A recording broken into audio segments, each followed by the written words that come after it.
Hi, my name's Kevin Burgess. I've been teaching organic chemistry for 35 years. If events were different, I wouldn't be here talking to you today. What happened was, when I was 15 years old, there was no chemistry at my high school at all. And then the head teacher changed. He was a physicist.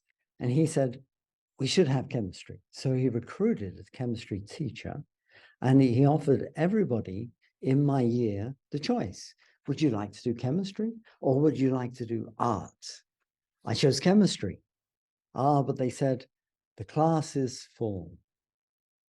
So I reluctantly went to the art class and I stayed there for nearly a semester. And then I remember one lecture where I was given a piece of clay and told to make anything out of this piece of clay. So I massaged this for about an hour and I produced this horrible looking pot. And at the end of the hour, I went to my art teacher and I said, I just made this and I want to do chemistry. Mr. Bradnock, my art teacher, took me straight down to the chemistry class. Today, I'd like to talk to you about the psychology of teaching, and in particular, about the first 3 minutes or so of a lecture, because psychology teaches us that first impressions are important, but I never realized how important until I read books like Blink by Malcolm Gladwell. And I looked into this a bit more closely and I found people make up their mind and they don't change them easily. Instantaneous conclusions are made by people because the subconscious gathers on past experiences and it uses those to make split-second decisions and leap to conclusions without wasting time using logic. And this adaptive unconscious allows decisions in microseconds, but sometimes these decisions are not easily changed. So there are two psychology studies that I know of, one by Clayson and one by Ambady, and then just common sense that backs up that the first few minutes of an encounter in a lecture are very important. The Clayson study looked at a class and a lecturer who was encountering the class for 10 minutes before he actually taught or she actually taught any content. And then the students were surveyed, and they were surveyed again 16 weeks later at the end of the semester. And the two evaluations are almost the same. The Ambady study is even more revealing because students were shown videos of professors before they'd even started teaching any content and without any sound. And this was done for 10 minutes and for 5 minutes and even for, I think, 2 minutes. And the conclusions were the same. The evaluations after a very short period without any sound, almost the same as after a whole semester of teaching with sound for that professor. And then just common sense. Imagine a rock concert and the band comes out and someone knocks over a microphone and there's terrible feedback from the amplifier and the first song is a really bad one. That concert is unlikely to go well from that point. It's just common sense. Same with the lectures. I'd like to present to you today how to screw up your course in under 3 minutes. And those are the first 3 minutes that you spend with the students. And part of this, a significant part, is the walk-in. And then another significant part is after you've walked in, what are the very first words you say? And then perhaps you might start the lecture immediately with no social niceties, no getting to know you segment. How is that? Okay, let's look at the walk-in. If your appearance looks in some way alien, like you don't speak English, you're dressed in some really bizarre uniform, or pretentious, bow tie, for instance, it may set you off with a bad impression. If you arrive late, you walk in and you're late, what will happen then? Well, you may fumble with the equipment, trying to get it ready, and become a rattled professor. So when the class actually starts, you're nervous.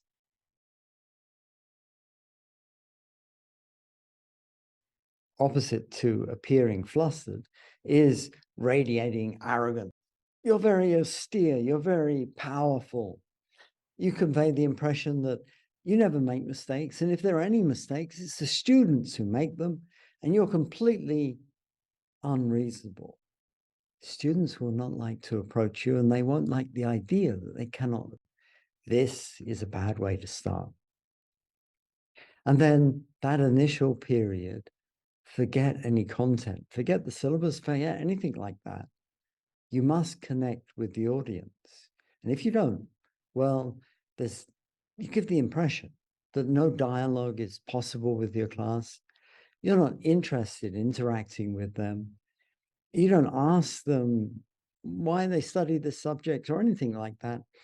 You give the impression that you could not care less. That's an excellent way to screw up your class.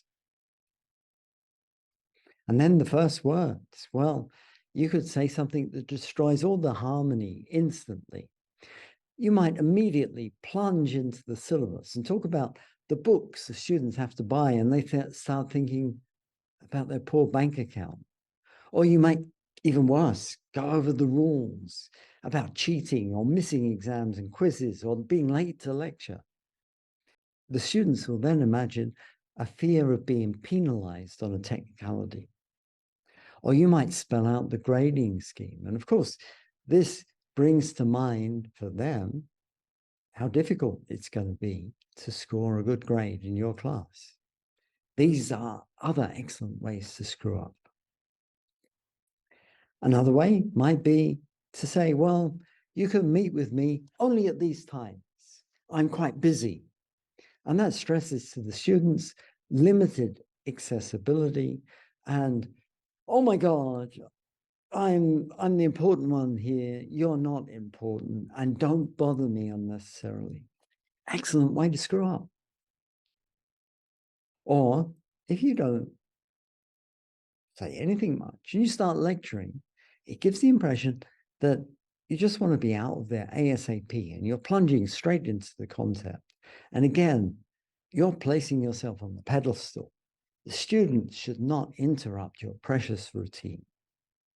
That's bad. Here I am. What a hypocrite. I'm talking about ways to teach. And you can't possibly read this slide, but it summarizes all those different ways you can screw up the first 3 minutes of your class. And if you do that, remember, psychology tells us it's very hard to turn the students around in your favor. So good ideas for the first 3 minutes. What might be a good way to start? First of all, perfect the walk-in. Wear comfortable things. Be comfortable and convey authenticity. Don't wear much that you wouldn't be wearing any other day of the week. Arrive early, set up the equipment, and flip the emphasis. Instead of walking into a room with 100 or more people staring at you, you're in the room very early on. And as people come in, you can make eye contact with some of them. You can even smile. You can even say hello occasionally. You flip the initiative. You put them a little bit on the defensive, but also they know that you're caring and you want to meet them. You're confident, yet approachable. And then when you finally say something, plan carefully exactly the first few sentences you will say. Rehearse, speak slowly and clearly. This conveys to the students that your lectures are not going to be rushed. And the first words might be a personal story about you.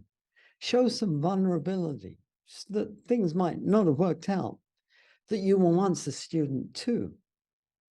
If you're confident with humor, perhaps risk a joke. So I started this talk by telling you a personal story about me. And that's one I often use because I think it's ideal to let the students get to know I'm a real person.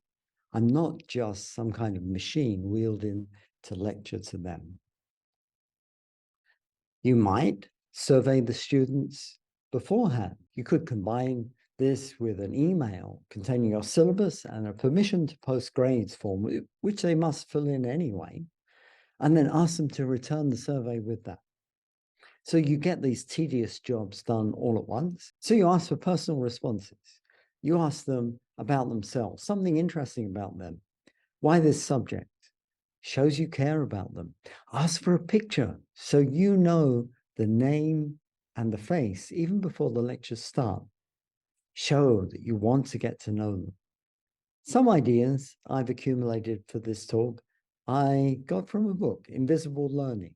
This is a special book. It's not psychology-based, really. This is a book written by a student of Dan Levy's. It's part of a course on public administration. The author of this book took the class, and then the ultimate compliment, took the class a second time and decided to write a book about it. What about the syllabus? Well, I don't go through the syllabus in the beginning of the class. I save this for a break in the first class. Classes are quite long, especially a 75-minute lecture, for instance. They need some downtime in the middle. So that could be an opportunity. Introduce the syllabus then, but don't waste the precious 3 minutes talking about necessities. Leaving the syllabus until later, and then simply inviting the students to read most of it conveys a sense of responsibility to the students. They're responsible on their own for reading that syllabus, and that generates learning autonomy. It's a very precious thing. In general, happiness and autonomy are closely related. There are all these good, safe strategies to begin a class, and I wish you luck. This is the uncomfortable truth about teaching, about lectures. There are times when all of us do things badly. We walk into a class and we lack confidence. We feel a sense of insecurity. We perhaps look pretentious and inauthentic, or we display arrogance. And either way, we look unapproachable. We may appear impersonal or appear that we lack effort and commitment to teaching. We just don't care about the students enough. There's a little bit of this in nearly every lecturer. And the art of the first 3 minutes is to polish everything so that none of this comes through. In the description to this video below, you'll find affiliate links to Blink by Malcolm Gladwell and Invisible Learning by David Franklin. You'll find links to YouTube videos by others that may be useful to your teaching experience. Thank you all for listening. Bye-bye. I have 2 workbooks for sophomore organic chemistry. Sophomore Organic Chemistry by Inquisition, Book 1 and 2. They're available from www.byinquisition.org. I also have an electronic book available from Apple Books, and shortly, I hope, through Amazon Kindle. That's on bonding and hybridization, and it comes with embedded videos. The 2 workbooks, Sophomore Organic Chemistry by Inquisition, have a complete set of answers on the same website, www.byinquisition.com. Special thanks to Fulbright Malaysia, the Malaysian American Commission for Educational Exchange, and the School of Pharmacy at the University of Malaya for hosting my visit. Thank you all very much. Bye-bye.